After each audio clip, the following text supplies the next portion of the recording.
Zero to billionaire. Imagine waking up at 4 a.m., not because your alarm went off, but because the fear of failing is so loud inside your chest, it won't let you sleep. You're 23 years old. You have $47 in your bank account. Your landlord is knocking. Your mom is calling.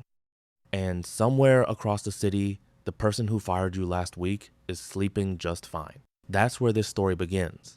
His name was Marcus. And no, he wasn't born into money. No trust fund, no connections, no silver spoon. His father drove a delivery truck for 30 years and never complained once, but Marcus watched those hands, cracked, tired, loyal to a company that laid him off 2 weeks before his pension kicked in. That image never left him. Marcus grew up in a 2-bedroom apartment in Detroit with his mom, his dad, and his younger sister.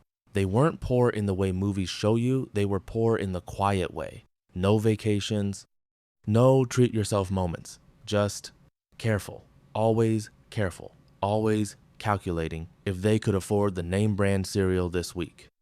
He was smart. Everyone said so. Teachers, neighbors, his aunt at Thanksgiving. Marcus is gonna be something. But nobody told him what. Nobody handed him a map. So he did what most people do. He followed the path that was already drawn for him. Community college, part-time job at a hardware store. A business degree he finished in 5 years instead of 4 because he had to drop a semester when his dad got sick. And then, like millions of people with a degree and zero direction, he got a job, a real one, a desk, a salary, benefits, the whole package. He hated every single day of it. Not because the work was hard, because it was safe, too safe. He'd sit in meetings watching people talk about Q3 projections while his mind was already somewhere else, building something, creating something, owning something. He started reading, obsessively, biographies of self-made billionaires, not for inspiration, for instruction. He wanted to know the mechanics, the decisions, the moments nobody posts about on Instagram, and that's when he noticed something. Every single person who built real wealth from nothing, every single one, had a moment where they chose discomfort on purpose. They didn't wait for the right time. They didn't wait until they weren't scared. They moved while they were terrified. Most people would quit before that moment even arrives. Most people choose comfort over the calling. Would you? Marcus started small, ridiculously small. On nights and weekends, he began reselling refurbished electronics, buying broken laptops on Craigslist, fixing them with YouTube tutorials, and flipping them for profit. His first month, he made $212, less than minimum wage for the hours he put in. But here's the thing nobody tells you about starting from zero. It's not about the money in the beginning.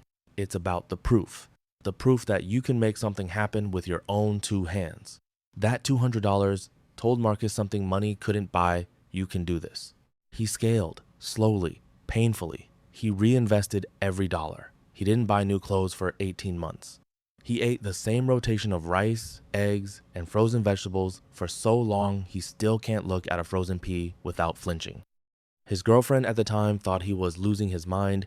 His co-workers thought he was wasting his time. His own father, the man he loved more than anyone, sat him down one Sunday and said, "Son, don't throw away a good job chasing a dream that might not come." And Marcus sat there, nodded, and kept going anyway. Think about that for a second. The people closest to you, the ones who love you the most, will sometimes be the loudest voices telling you to stop. Not because they want you to fail, but because they're afraid for you. And their fear can become your ceiling if you let it. 2 years in, Marcus had saved enough to take his first real swing. He'd identified a gap in the market, a specific niche in logistics software for small and mid-sized trucking companies. Companies too big to manage with spreadsheets, too small to afford enterprise solutions. He had no software background, no investors, no safety net. He quit his job on a Tuesday morning, sent the email, walked out to his car, and sat there for 20 minutes in the parking lot, hands shaking on the steering wheel, wondering if he'd just made the biggest mistake of his life. He probably had. His first product launch flopped. Not needs improvement flopped. Crickets flopped. Not a single paying customer in the first 3 months. He burned through his savings. He had to move back home. Back to that 2-bedroom apartment where his parents tried not to make him feel like a failure, but the silence at dinner was louder than words. He almost quit. He should have quit, by every logical measure. But then a Tuesday, random, unremarkable Tuesday, a trucking company owner in Ohio left a voicemail. Said he'd found the product online, said he'd been looking for exactly this, said he was ready to pay. That one call, that one person, that was the crack in the door. If you're still watching, you already understand something most people never will. Success isn't a straight line.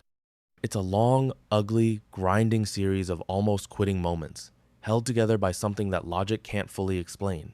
Marcus took that one customer and treated him like he was 1,000 customers. He built features they requested. He answered support emails at midnight.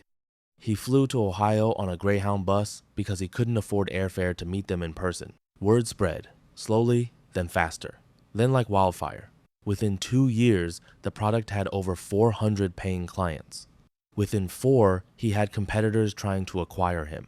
Within 7 years of that terrified Tuesday in the parking lot, Marcus closed a Series C funding round that valued his company at $1.2 billion. 36 years old, from $47 to $1 billion. But here's what the headlines never tell you. The real story isn't the billion. The real story is what he became on the way there. He became someone who stopped asking for permission, someone who stopped waiting to feel ready, someone who understood, really understood, that financial freedom isn't a destination, it's a decision made over and over again.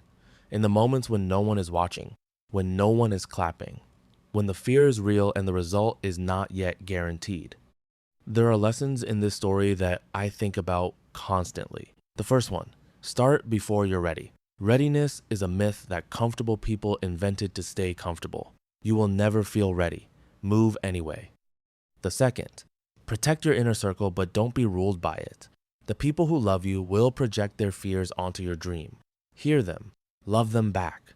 Then go do the thing regardless. The third, one customer is everything. Don't chase the masses before you've served one person extraordinarily well. The empire is built one loyal believer at a time. The fourth, the cost of the dream is real. Cold meals, missed events, doubt that follows you to sleep. This isn't motivational poster sacrifice. It is actual sacrifice. Know that going in. And the fifth, the one that keeps me up at night in the best possible way, most people quit right before the breakthrough. The difference between the ones who make it and the ones who don't isn't talent. It isn't luck. It isn't even timing. It's the decision made in total silence, with no audience and no guarantee to take one more step. Marcus didn't become a billionaire because the world was fair. He became one because he was relentless in a world that kept telling him to slow down. And somewhere right now, there's a version of this story being written by someone who looks a lot like you. Someone who has more doubt than money, more hunger than resources, and more fire inside them than the people around them can understand. The only question, the one that matters more than any business plan or strategy or funding round, is whether you'll let that fire keep burning when everything around you is wet. If this story moved you even slightly, if something in here hit different, drop a comment right now with the word relentless. I read every single one. And if you want more stories like this, real, raw, cinematic breakdowns of people who built something from nothing, subscribe. Because this channel is for the ones who aren't done yet. We're just getting started.